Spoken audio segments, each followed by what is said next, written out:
Selamat datang kembali di channel YouTube ini. Kali ini saya akan membahas tentang trias politika. Sesuai janji saya yang kemarin saya memuat atau memposting tentang negara dan kekuasaan. Sekarang saya akan membahas trias politika dan bagaimana itu diterapkan di Indonesia.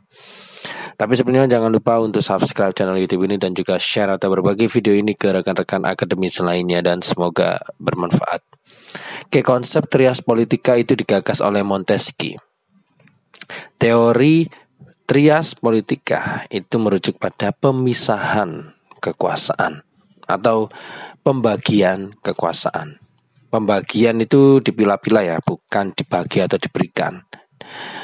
Pemisahan kekuasaan ini menjelaskan bahwa kekuasaan negara itu harus dipisah menjadi beberapa bagian, bukan menjadi kekuasaan tunggal yang mutlak dan absolut. Penerapan trias politika dalam pemerintahan, dalam suatu pemerintahan itu memuat kekuasaan penyelenggara negara yang tidak absolut. Ketidakabsolutannya itu dikarenakan kekuasaannya terpilah-pilah menjadi beberapa lembaga yang saling mengawasi.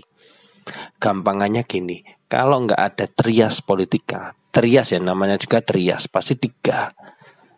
Kalau nggak ada pembagian menjadi 3 seperti yang saya jelaskan kemarin, maka pemerintah itu memiliki kuasa absolut untuk menciptakan undang-undang, menerapkan undang-undang, dan juga membatalkan undang-undangnya sendiri.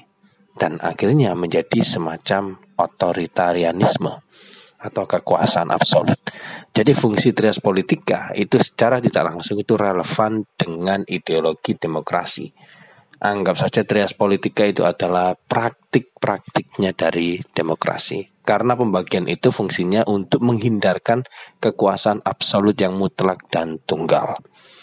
Oke, artinya dengan pemisahan organisasi atau orang beserta fungsinya, itu menciptakan kekuasaan yang fleksibel, kekuasaan yang dinamis, kekuasaan yang dapat dinegosiasikan.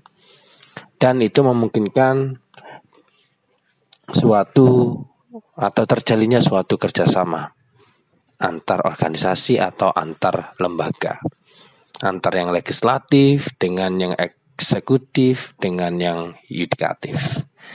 Oke, kekuasaan yang diberikan secara absolut pada seseorang atau lembaga itu tentu saja sangat berpotensi untuk terjadinya suatu penyalahgunaan kekuasaannya. Karena manusia itu memang pada dasarnya adalah makhluk serakah. Ketika dia diberi kekuasaan, maka dia memiliki kecenderungan untuk mengkorupsinya atau mengambil alih kekuasaan itu sebagai suatu kepentingan pribadi. Apalagi kalau dia diberi kekuasaan absolut, jelas dia korupsinya. Kemarin saya mengutip dari kutipannya Lord Acton itu ya. Power tends to corrupt, absolute power corrupts absolutely. Kekuasaan itu cenderung korup. Kalau kekuasaan biasa aja cenderung korup, apalagi kekuasaan mutlak, pasti korupnya.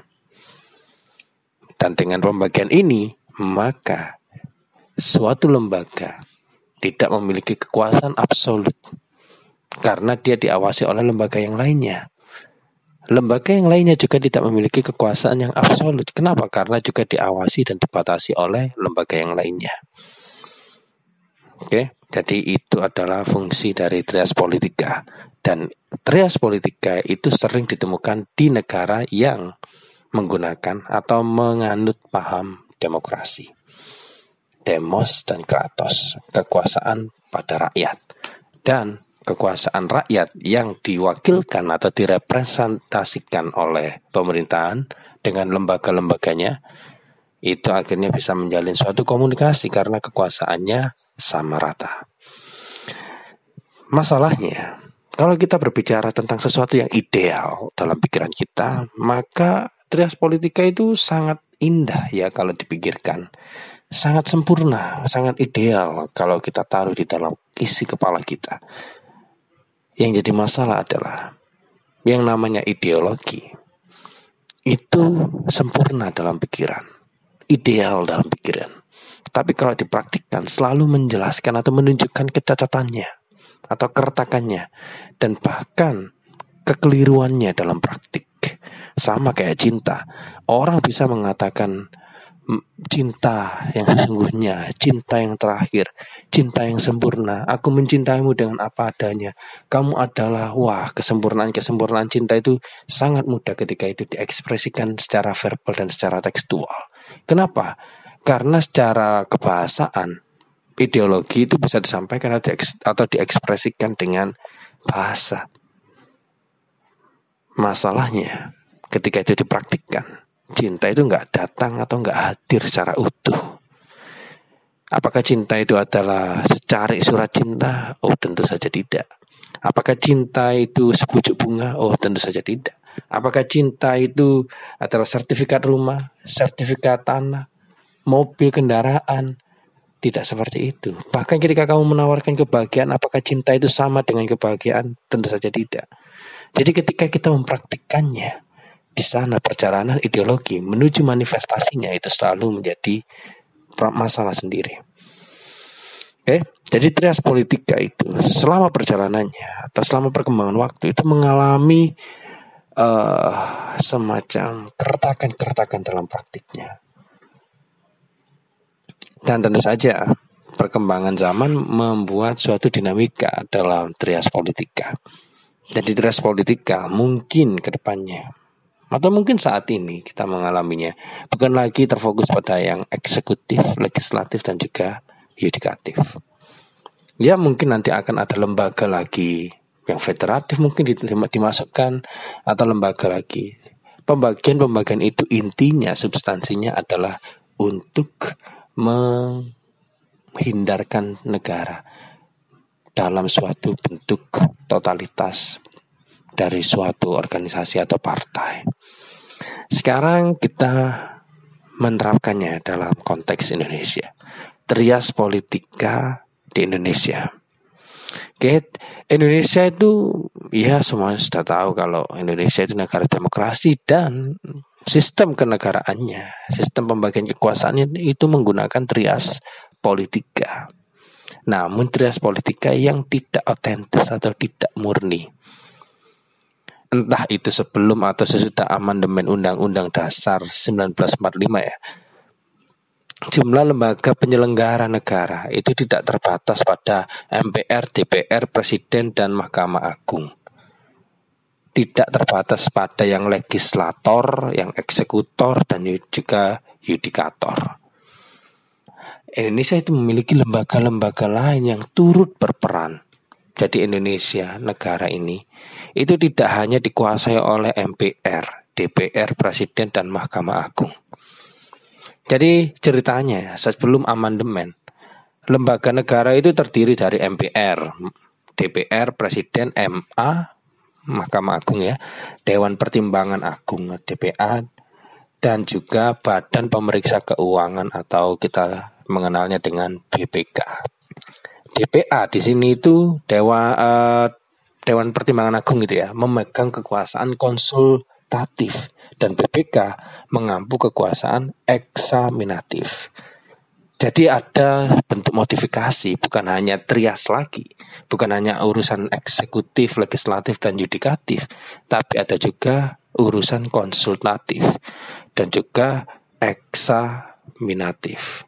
Oke, ya pengembangan ini atau dinamika ini di setiap negara itu pasti beda-beda. Mengapa? Karena setiap negara itu memiliki kontur negara atau kontur sosial, kontur kultural yang berbeda satu sama lain.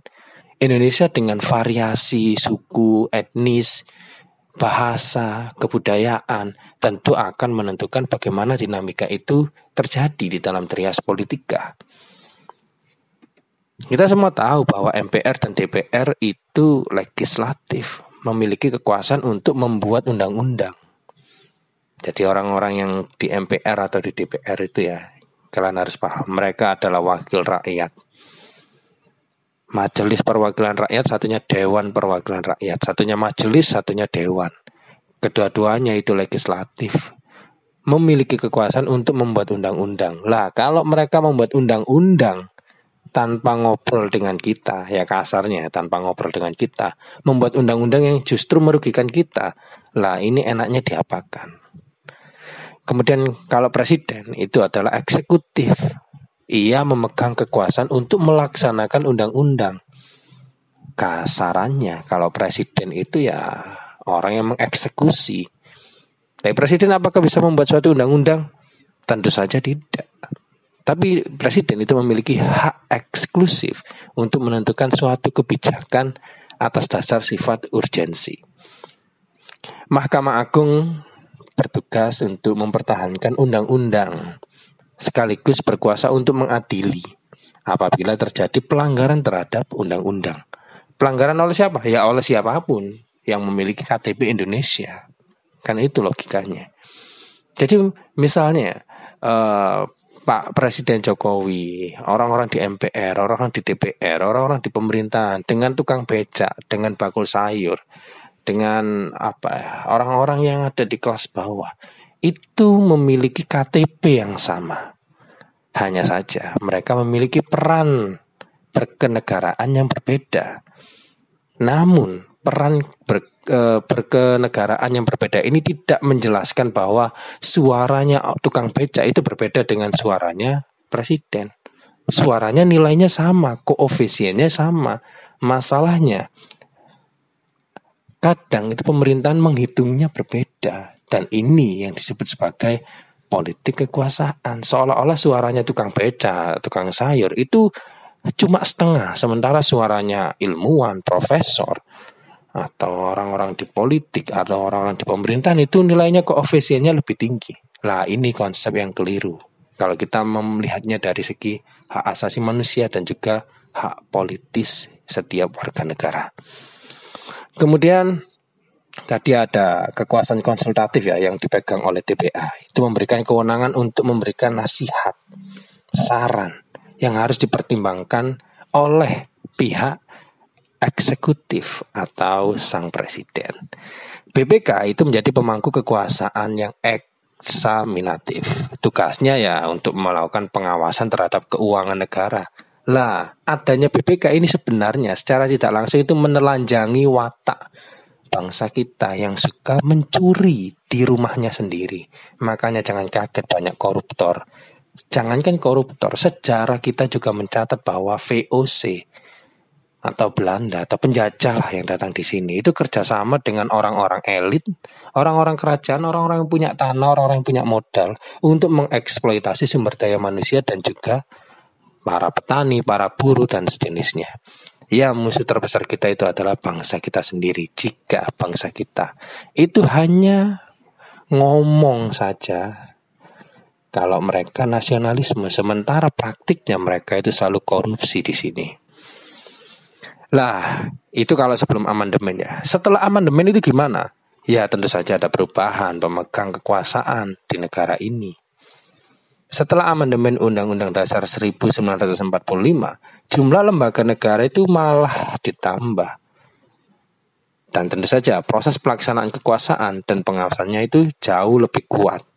Lah, masalahnya kalau jumlah lembaganya ditambah, positifnya itu adalah pengawasan kekuasaannya itu jauh lebih kuat.